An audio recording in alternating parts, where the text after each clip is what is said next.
1절로 3장 6절까지입니다. 합독하시겠습니다. 너희가 말로 여호와를 괴롭게 하고도 이르기를 우리가 어떻게 여호와를 괴롭게 해드렸나이까 하는도다. 이는 너희가 말하기를 모든 악을 행하는 자 눈에 좋게 보이며 그에게 기쁨이 된다 하며 또 말하기를 정의의 하나님이 어디 계시냐 함이니라. 만군의 여호와가 이르노라.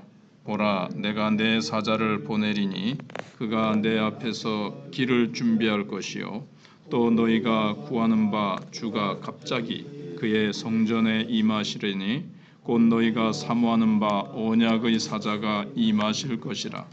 그가 임하시는 날을 누가 능히 당하며 그가 나타나는 때에 누가 능히 서리요.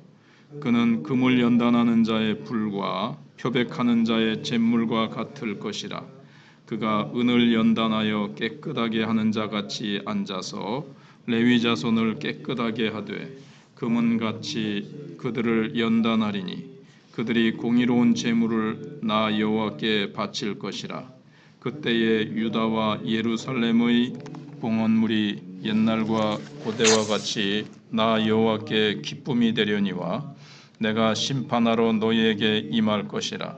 점치는 자에게와 간음하는 자에게와 거짓 맹세하는 자에게와 분꾼의 삭세 대하여 억울하게 하며 과부와 고아를 압제하며 나그네를 억울하게 하며 나를 경외하지 아니하는 자들에게 속히 증언하리라.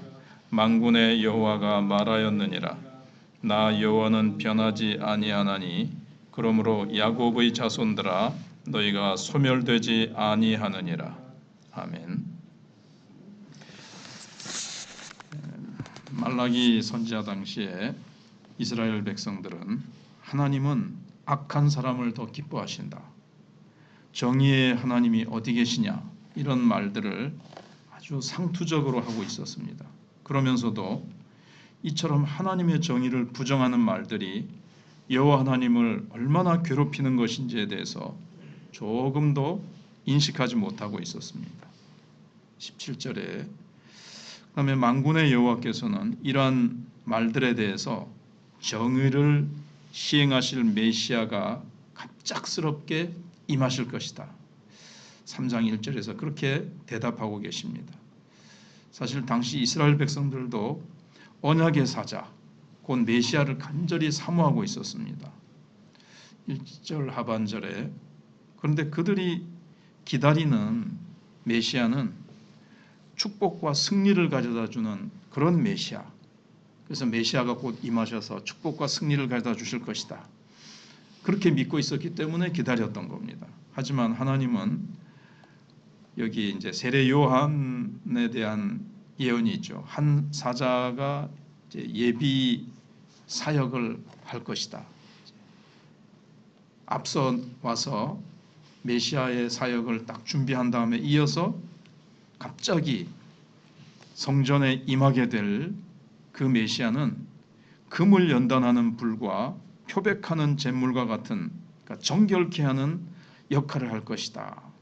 죄를 깨끗하게 씻어주시고 우리의 그 백성들과 우리의 믿음을 연단하시는 금으로 연단한 것 같이 그렇게 믿음을 세워주고 죄를 깨끗하게 하는 그런 분이다. 2절 하반절과 3절 상반절에 그렇게 이제 말씀하십니다. 이스라엘 백성들이 기대하고 있는 그런 메시아가 아니죠. 문제는 이스라엘 백성들 중에서 정의를 행하기 위해서 임하시는 메시아의 날을 능히 감당할 수 있는 자가 아무도 없는 겁니다. 2절 상반절에 있는 대로 그 앞에 능히 설 자가 없다는 겁니다. 깨끗하게 하시는 그 능력과 금을 연단하는 것과 같이 그렇게 강력하게 임하시는 메시아를 그냥 그대로 감당할 자는 아무도 없다는 겁니다. 그래서 말라기는 악인에 대한 심판이 미뤄지는 근본 이유는 정의를 시행하는 하나님이 안 계셔서가 아니라 이스라엘 백성들이 정의의 심판을 감당치 못할 악행을 행하고 있기 때문임을 분명히 지적하고 있는 겁니다. 하나님을 괴롭게 하는 말을 하고 정의의 하나님이 어디 있느냐, 하나님을 계속 깔보고 하나님을 막보고 하나님을 향해서 원망의 불신앙의 말을 계속 쏟아내는 이것이 하나님을 얼마나 괴롭히고 있는지 알지 못하는 겁니다. 그러면서 계속 악을 행하는 거죠. 하나님은 악한 자를 더 기뻐하신다면서 계속 악을 행하는데 정의를 행하시는 하나님, 그 악에 대해서 예를 들면 이제 성전 청결을 위해서 예수님 오셔서 돈 바꾸는 자들 다 몰아내고 막 그렇게 하시는데 그것을 감당할 수 있는 자가 없다는 거죠. 우리에게도 혹시 힘들고 어려울 때 하나님을 향해서 하나님 왜 이렇게 안 해주시는가? 왜 속히 하나님은 이렇게 안 해주시는가? 왜 이렇게 세상은 정의가 실현되지 않고 악이 득세하고 악이 오히려 이 세상을 지배하는가? 하나님은 왜 잠잠하시는가? 하는 그런 생각과 그런 마음을 우리도 가지지 않도록 하나님의 시간표가 있고 하나님의 때가 있고 우리가 잘 아는 대로 악이 득세하는 것 같아도 잠시 하나님이 허용하실 뿐이요, 하나님은 때가 되시면 그거를 다 뒤집으시고 하나님께서 반드시 공의를 행하시며 하나님은 선을 행하는 자를 기뻐하신다는 것을 보여주실 것입니다. 그 다음에 이제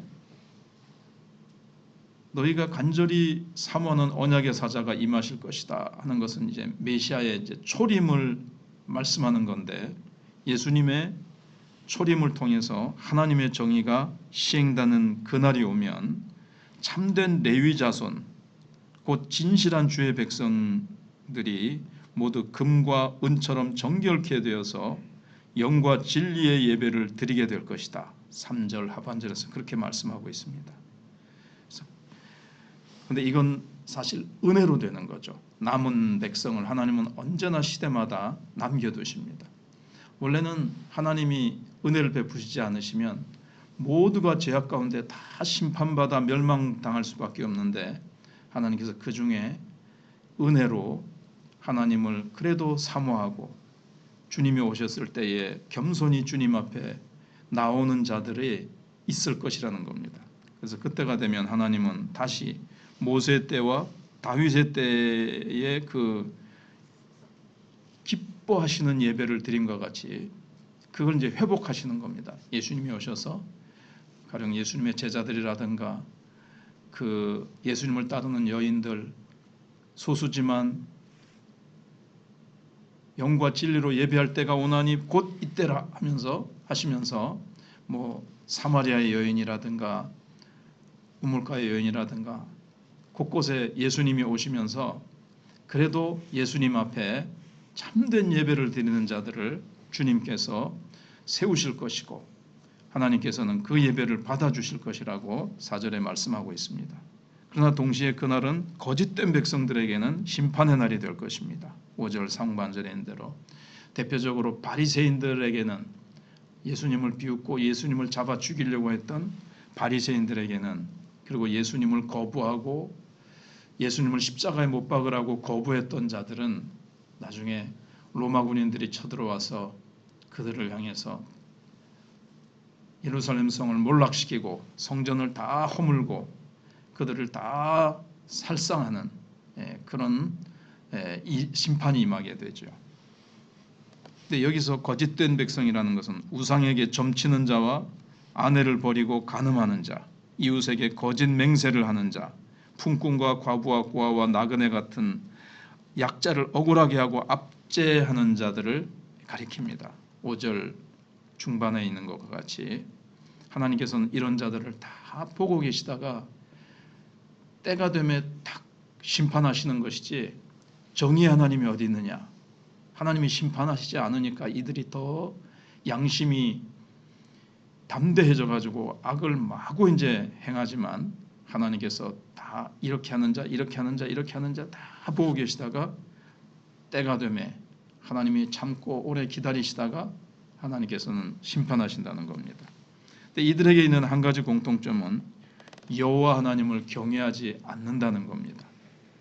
그러니까 여호와 하나님을 경외하지 않으면 어떤 짓이라도 할 수가 있습니다.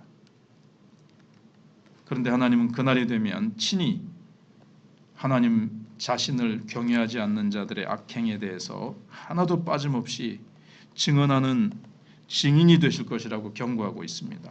5절 하반절에서 하나님 자신이 증인이 되실 거라는 거예요. 한편 불꽃 같은 눈으로 감찰하시는 하나님의 그 증언 앞에서 소멸되지 않을 백성은 아무도 없습니다. 그러나 하나님께서는 언약을 바꾸시거나 변개치 아니하시는 분이시기 때문에 분명히 또 야곱의 자손 가운데서 은혜로 참된 레위 자손의 편에 서는 자가 있게 될 것이라는 겁니다. 이게 앞에서 제가 말씀드린 대로 시대마다 하나님께서는 남은 자를 남겨두십니다. 나무가 다 배임을 받아도 그루터기가 남지 않습니까? 그루터기에서 다시 새싹이 나듯이 이스라엘 유다 백성들이 다 멸망할 수밖에 없는데 제자들을 부르시고 예수님을 그렇게 모든 것 버려두고 따르지 않습니까? 그리고 막달라 마리아를 비롯해서 그래도 주님을 따르는 자들을 주님께서 세우셔서 그들을 정결케 하시고 그들을 예배를 받으시고 그들을 통해서 또 주님이 새 일을 행하십니다. 바로 이 일을 위해서 초림하신 예수님은 자기 몸을 그들을 대신하여 심판에 내어놓는 일을 하신 것입니다. 그러니까 남은 백성들을 살리시기 위해서 예수님께서는 자신의 몸을 십자가에 내어주시는 거죠. 그래서 자기 백성들의 죄를 씻기시고 예수님은 또다시 부활하셔서 그들을 세우시고 그들을 통해서 복음이 만방에 전해지는 일을 하십니다.